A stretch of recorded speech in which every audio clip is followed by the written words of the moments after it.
was a heck of a tournament, and a guy who had a heck of a performance in that was Ronwen Williams, the goalkeeper for South Africa, who helped his team to a third-place finish, and we are absolutely thrilled to welcome him to Morning Footy today. Hello, Ronwen. Good morning. Thank you guys for having me on your show. Congratulations on a fantastic tournament. You win the Golden Glove Award. Just what has the days since the tournament finished, what's it been like for you? Oh, it's been crazy. I feel like a national hero. The love and support that I've been getting, the amount of pictures I've taken over the last few weeks, it's been amazing. Just to unite our country, you know, and to see everyone happy and celebrating Bafana Bafana. Oh, it's been amazing. Ronwen, what was it like heading back home? What was the reception back in South Africa after the tournament and you guys finishing in third place? Oh, unbelievable. I mean, like I said, I think we united our country now. You know, there's so much happiness, joy, proudness, you know, because it's been, I think, over 20 years that Bafana Bafana has done well. That, you know, we reached the semi-finals and, you know, got, you know, some sort of success. So, yeah, it's just been amazing, you know, the support, the non-stop requests for photos and interviews, and, oh, it's been amazing. You know, I'm just glad, you know, that we could unite our country like this.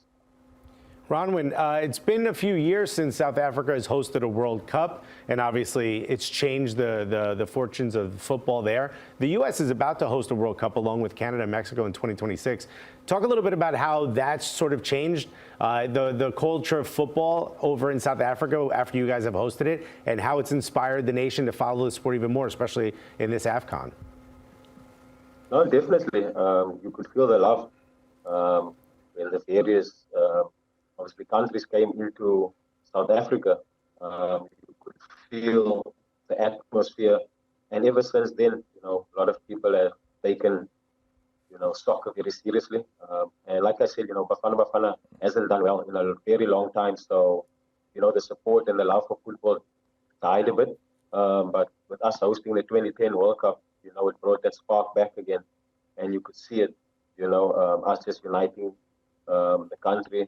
Us, you know, all the stadiums being full, and yeah, it's just been amazing. And you know, hopefully, you know, God willing, South Africa will be there 2026. Ronwen, speaking of the 2010 World Cup, where you play your home games with the Mamelodi Sundowns, that's where arguably you're on an American show, so we got to mention it. With the USMNT produced one of the biggest ever moments at a World Cup with Landon Donovan's 90-something minute goal against Algeria. So you got a little bit of that cup magic with you. What's your favorite memory of the 2010 World Cup? Obviously, you know, the opening goal from Simpiwe Tshabalala.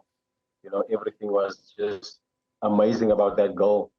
First of it was so good that the South Africans scored the opening goal, the celebration, the cheers, the dancing, you know, everything about that day, you know, it still rings a bell, and it's like you know, it's like a special moment for South Africans, you know, and Simpiwe Tshabalala will go down in history, you know, for scoring the opening goal on home soil. Ronwen, clearly you are very good in penalty kick shootouts. What's the theory? I mean, things have changed over the years. When I was playing, we had very little information on shooters. We were kind of guessing how things were going to go. But what's your theory in those moments? Obviously, I just try and remain calm. But the most important thing is to study. You know, there's so much information one can get on the internet now, you know, and it's the analysts, you know, they play a big part. You know, they help us. We study penalties, we study kickers, we try and follow trends as well. You know, so yeah, my phone gallery is full of penalty shootouts of all the various teams that I play against. And you know, you obviously watch. I try and watch as much football as possible. So you know, it's. But at the end of the day, it's a lottery. Because as much as you study, they know that we are studying them as well. So as you could see, the Nigeria game prior to the Cape Verde one, you know, I think 4 out of 5 penalties, they went down the middle. So, then they started studying me as well. So now I need to come up with better ideas. In fact, Ronwen, I'm sitting next to Tony Meola here, who, when he was in goal for the U.S., very intimidating, big dude. But what do you do to try to get in people's heads? Emi Martinez, I think, has shined a lot of light on maybe going up and speaking to the person who's taking the penalty, try to get in their heads. How do you try to gain a little bit of an advantage? Because you're obviously very good at these penalties. Yeah, obviously, you know that it's either you're going one or 3 sides. It's either down the middle or left or right. So, now they don't want us to chirp the players anymore. But, I try and push the limits. So I go up to them and I'll try and tell them where they're going so that I know that at least I've cut out one side, So like I saw the Nigerians, all of them were going straight. Then I started chirping them, telling them, that they're going to go straight. So then they started kicking to the side.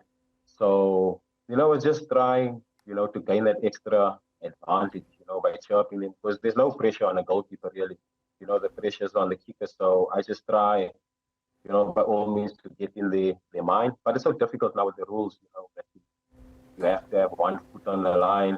They're trying to make it easier for the kickers. So us as goalkeepers, we need to study, we need to follow trends and just try and, get in the minds of them as well.